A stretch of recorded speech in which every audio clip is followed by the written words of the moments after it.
আসসালামু আলাইকুম ওয়া রাহমাতুল্লাহি ওয়া বারাকাতুহু। আউযু বিল্লাহি মিনাশ শাইতানির রাজিম। বিসমিল্লাহির রহমানির রহিম। আচ্ছা, প্রিয় শিক্ষার্থী বন্ধুরা, এবারে আমরা দেখব হচ্ছে পিএইচপির আরেকটা মেকানিজম হচ্ছে ফাইল নিয়ে মোটামুটি আরেকটু কাজ। যেমন আমরা আমাদের ফাইলের বিভিন্ন ধরনের একটা ফোল্ডার থাকতে পারে, যে সে হলো যে মামু অবলিক এর ভিতরে একটা ফাইল থাকতে পারে। ওকে, এই ফোল্ডারের ভিতরে সে একটা ফাইল আছে, আরেকটা ফোল্ডার আছে, এই ফোল্ডারের ভিতরে আরেকটা ফোল্ডার আছে।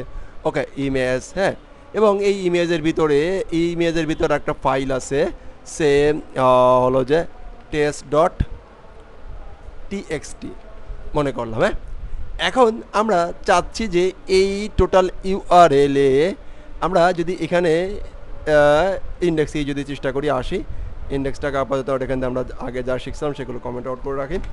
আমরা চাচ্ছি যে ইমেজের প্যাথটা নিতে। তো ইমেজ প্যাথ তো সাধারণত এভাবে আমরা নিয়ে থাকি, FILE প্যাথ ইকুয়াল সে MAMU মামু oblique IMS oblique TEST text dot TXT। Fine, but মানে কিন্তু আমি চাচ্ছি যে এই ইউআরএল এর বেজ নেম মানে হচ্ছে এই লাস্টে ফাইলের নামটা কি আছে, ফাইলের নামটা শুধুমাত্র চাচ্ছি। এই ফাইল প্যাথ থেকে শুধুমাত্র ফাইলের নামটা চাচ্ছি। তাহলে সেই ক্ষেত্রে আমরা কোন ফাংশনটি ব্যবহার করব? আমরা ব্যবহার করব বেজ নেম ইকো বিএসি বেজ এ নেম বেজ নেম। এইটা যখন আমরা ব্যবহার করব, দেখেন স্ট্রিং প্যাথ চাচ্ছে। তো ফাইন, আমি এই প্যাথটা এখান থেকে দিয়ে দিলাম। যদি আমি এখান থেকে দিয়ে দেই, ফাইন, সে আমাকে বেজ নেমটা শো করে দিবে টেস্ট টিএক্সটি। এই যে ফাইল ইউআরএলটা থাকবে, সেই ফাইল ইউআরএলটা আমাদের সামনে চলে আসবে। ওকে, দেখি, এই দেখেন চলে আসছে। এখন এইখানে যে ধরনের ফাইলই থাকুক না কেন, সব ধরনের ফাইল এখানে শো করবে। যেমন সে এইখানে যদি এখন আমি আরেকটা ফাইল নেই, সে টেস্ট ডট পিএইচপি। এখন আমি যদি এখানে আসি আর লেখি যদি সে পিএইচপি ডট পিএইচপি, তাহলে পিএসসি ফাইলের যে এক্সটেনশনটা পিএসসি ফাইলটা চলে আসবে। দেখেন পিএসসি ফাইল। বাট আমি চাচ্ছি যে কোনো এক্সটেনশন লাগবে না, শুধু ফাইলের নামটা লাগবে। তাহলে কমা দিয়ে এখানে আমরা যে এক্সটেনশনটা আছে সেই এক্সটেনশনটা লিখে দিব, তাহলে শুধুমাত্র ফাইলের নামটা শো করবে। তো এটা কেন লাগবে? এটা আমাদের লাগবে, খুবই গুরুত্বপূর্ণ কাজে লাগবে। ওকে, যে ফাইলের নামটা কি, তো শুধুমাত্র ফাইলের নামটা নেওয়ার জন্য আমাদের কিন্তু এই কাজে লাগতে পারে। ওকে, এখানে একটা ছোট্টটা হোমওয়ার্ক বলে দেই। ফাইলের এক্সটেনশন খুঁজে বের করা যায়, এক্সটেনশনটা এখানে করে নেবেন, এক্সটেনশনটা এখানে দিয়ে দিবেন, গেট ফাইল এক্সটেনশন। ফাইলের এক্সটেনশনটা বের করা যায়, বের করে এখানে রেখে দিলে সেই এক্সটেনশনটা সে রিমুভ করে দিবে। তাহলে এটাও স্ট্যাটিক থাকলো না, এটাও ডাইনামিক হয়ে যাবে। এখন আসি যে ভালো কথা আদি ভাই, আমরা বেজ নেম তো পাইলাম, মানে এতটুকু পাইলাম, বাট আমার এই ফাইলের এই পাশে কি ইউআরএলটুকু আছে, কি ডিরেক্টরিটা আছে, ডিরেক্টরিটা জানা দরকার হতে পারে, অবশ্যই হতে পারে এবং লাগবে। তখন আমরা যে মেথডটি ব্যবহার করব সেটা হচ্ছে যে directory name echo directory name. এই ডিরেক্টরি নেমে আমরা এই ফাইল প্যাথটা দিয়ে দিব। তাহলে শুধুমাত্র বেজ নেমটা শো করবে না, কি নেমটা শো করবে না, বেজ নেমটা শো করবে না। এখন দেখেন বেজ নেম শো করতেছে না, বাট যে ডিরেক্টরিগুলো ছিল সেই ডিরেক্টরি শো করতেছে। এখন আমি এইখান থেকে বাই ডিফল্টভাবে এখানে একটা প্যারামিটার আরেকটা প্যারামিটার নেয়, বাই ডিফল্টভাবে সে অন নেয়। দেখেন লেভেল অন, সে কোন লেভেলে শো করতে চাচ্ছি, লেভেল 1ও বাদ দিতে চাই, লেভেল 2ও বাদ দিতে চাই। ওকে, আরেকটা ব্যাকে ডিরেক্টরি দিতে, তাহলে 2 দিলাম, তাহলে কিন্তু শুধুমাত্র এই ফোল্ডারটা শো করবেন। ওকে ওকে ফাইন। এবার এইখানে যদি আমার সে আরেকটা ডিরেক্টরি থাকে, সে হোম, তাহলে আমার ডিরেক্টরি 3 নম্বর ডিরেক্টরি বাদ, 3 নম্বরটা বাদ। এবার যদি এখানে আমরা যাই এবং দেখতে পাবো যে কী অবস্থা, হোম পেয়ে গেছি না।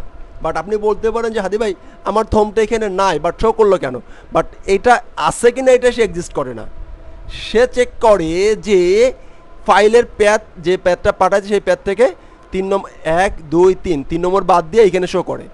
তাহলে এটা একটা প্রবলেম। তাহলে প্রবলেমটা কীভাবে সলভ করতে পারি? এই প্রবলেমটা সলভ করতে পারি এভাবে করে, ইজ ডিরেক্টরি, এরকম কোনো ডিরেক্টরি আছে কি না। তো সেই জন্য আমাদেরকে পিএইচপি আমাদের আরেকটা মেথড দেয়, ইফ ইজ হাইফেন ডির ডিরেক্টরিটা আসলে আছে কি না, ডিরেক্টরি আসলেই এরকম কোনো ডিরেক্টরি আমার প্রজেক্টের ভিতরে আছে কি না। যদি থাকে তাহলেই এইটা শো করবে, আদারওয়াইজ শো করবে না। এলস ঠিক আছে, ডির নাই মানে ডিরেক্টরি নাই, আমি একটা মেসেজ তাকে দিয়ে দিলাম। এবারে দেখেন এটাকে যদি রিলোড দেই সে বলবে ডিরেক্টরি নাই, এরকম করে ডিরেক্টরি নেই। বাট যদি আমরা এখান থেকে এটা অফ করে দেই এবং এটা তো 1 2 2টা তাহলে লেভেল 2 পর্যন্ত যাই, এবার দেখেন সে এখানে কাজ করবে, বলবে যে ফাইলের আচ্ছা ডিরেক্টরি আছে, ডিরেক্টরি ইজ ফাইন। এইখানে আমাদেরকে আরেকটা কাজ করতে হবে, কাজটা হলো যে এইটা তো প্যাথ, এটা কি প্যাথ, তো ডিরেক্টরি আছে কি না এটা জানার জন্য আমাদের একটা মেথড আছে, মেথডটা হচ্ছে ডিআর নেম। ডিআর নেমের ভিতরে আমরা এই প্যাথটা পাঠাই দেব, এই প্যাথটা এখান থেকে পাঠাই দিলাম, ফাইন। পাঠাই দেওয়ার পরে আমরা ডিরেক্টরিটা পেয়ে যাব, ডিরেক্টরিটা পেয়ে যাব। ডিরেক্টরি পেয়ে যাওয়ার পর এখানে লিখলাম যে মাই এফআইএল ফাইল ডিরেক্টরি।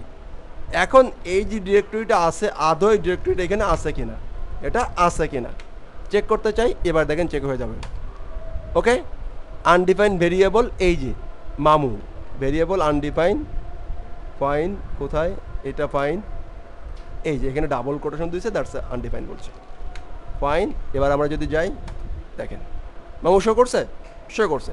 তার মানে আর একটা ফাংশন আমরা শিখলাম যে ডির নেম দিয়ে ডিরেক্টরি, এই ডিরেক্টরি নেম দিয়ে আমরা ফাইলের ডিরেক্টরি জানতে পারতেছি এবং স্পেসিফিক যে ডিরেক্টরিগুলো থাকবে সেই ডিরেক্টরির লাস্ট ডিরেক্টরি পর্যন্ত আমরা ফোল্ডার নাম পর্যন্ত আমরা রিড করতে পারতেছি। এখান থেকে একটা বাদ দিলাম, 2টা বাদ দিলাম, 3 নম্বর যদি আরও থাকতে তাহলে 3টা এভাবে করে বাদ দিতে পারতাম। তাহলে আমি এই লেসনে এবং এই ডিরেক্টরির নামটা আদৌ আছে কিনা, এক্সিস্ট করে কিনা সেটা জানার জন্য আরেকটা ফাংশন আমাদের প্রোভাইড করে, সেটা হচ্ছে ইজ ডিরেক্টরি। তো ইজ ডিরেক্টরি, এই ডিরেক্টরি আসলে আছে কিনা সেটা চেক করলাম, যদি থাকে তাহলে এটা শো করবে, আদারওয়াইজ বলবে ডিরেক্টরি নাই। ওকে ওকে, যেমন দেখেন এখানে আবার নাই কেন বলতেছে, এটা আমরা একটা নিলাম এইচওমি হোম, হোম নামে কোনো ডিরেক্টরি কি আদেও আছে, নাই। তাহলে এখন আমরা যদি যাই বলবে ডিরেক্টরি নাই, আমাদের ইলসটা কাজ করবে।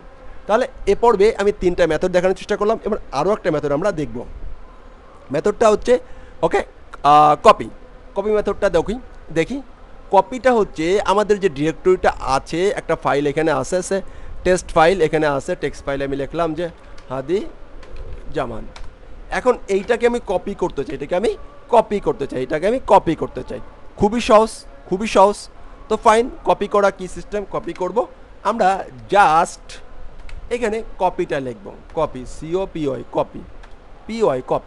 কপি লেখার সাথে সাথে দেখবেন এখানে মেসেজ দিবে সোর্স দাও, কোন সোর্সটাকে তুমি কপি করতে চাচ্ছ, আর ডেস্টিনেশন দাও, তুমি কি নামে কপি করতে চাচ্ছ। আমি এই সোর্সটাকে কপি করতে চাচ্ছি, বাট এই সোর্সে আছে কিনা এটাকে তাহলে আমাকে অফ করে দিতে হবে। এই সোর্সের ভিতরে টেক্সট ফাইল আছে, ফাইন। এই সোর্সটাকে আমি কপি করতে চাচ্ছি, এখানে পরবর্তী সোর্স নামও দিতে পারি, অথবা এখানে আমরা ডিরেক্টরি একটা নাম দিয়ে দিই, সে আমি তৈরি করতে চাচ্ছি যে mamurjor.php নামে একটা ফাইল তৈরি হবে এই মেইন ডিরেক্টরিতে।